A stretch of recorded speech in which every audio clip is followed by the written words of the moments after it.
guys এতিয়া 7:30 বাজিছে পথাৰত আছোঁ দেখা পাইছে এইখিনি ৰাতিপুৱা 5টাৰ পৰা ৰুলো পথাৰখন বানে ধুই পেলাইছিলে ইয়াতে এক বুকু পানী আছিলে কিন্তু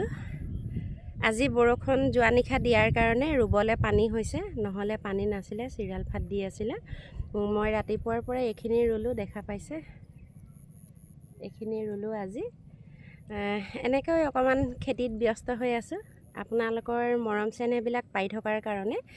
মই অকমান ভিডিঅ' কৰি দেখাই দিলো কেনেকুৱা লাগিছে জনাব আৰু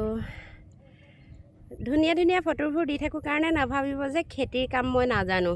কিন্তু মই সকলো কাম জানো কোনো ৰোৱনী নাই মোৰ লগত মই অকলে ৰুইছো ৰাতিপুৱা 5টাৰ পৰা 7:30 লৈকে ইমানখিনি ৰুব পাৰিছো বৰ্তমান এয়া বাকি আছে আৰু ঘাঁ কিহপা দেখিছে গম পাইছেনে আমি যেহেতু ৰুইছিলোৱে ৰুই শেষ কৰিছিলো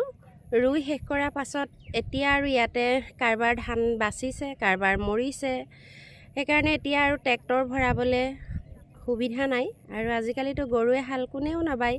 আপোনালোকে জানে গৰুৱে হাল নবোৱা কথাটো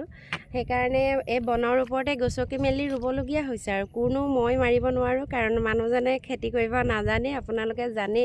মোৰ সাহসতে এবাৰ খেতি কৰিছিলো কিন্তু বান আহিব বুলি ভবাও নাছিলো বাৰু আহি গল বানটো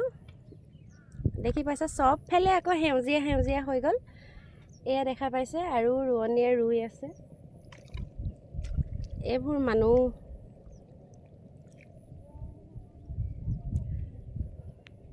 দেখাবলৈ মই সক্ষম হোৱা নাই মানুহখিনি যেহেতু ইউটিউবত দিবৰ বাবে পথালিকে কেমেৰাটো কৰি আছো হেই চাওক সেইবোৰ মানুহ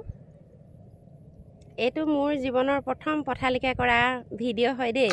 মই সদায় দীঘল কেমেৰাত ভিডিঅ' কৰোঁ কিন্তু এইটো মই পথালি কেমেৰা কৰি পেলাই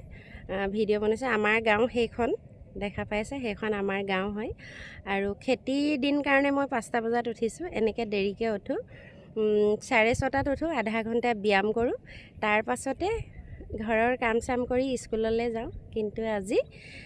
খেতি আছে কাৰণে আজি বুলি নহয় আৰু শাওনৰ মাহটোৰ পৰাই সোনকালে উঠা অভ্যাস কৰিছোঁ আৰু যেহেতু বেছিকৈ দিনক দিনে শকত হৈ গৈ আছোঁ সেইকাৰণে ভাবিলোঁ এবছৰৰ পৰা খেতিত ধৰোঁ অলপ কষ্ট কৰিলে দেহাটো আতিল হ'ব নহয় জানো মানুহে কয় মোক তুমি ইমান কষ্ট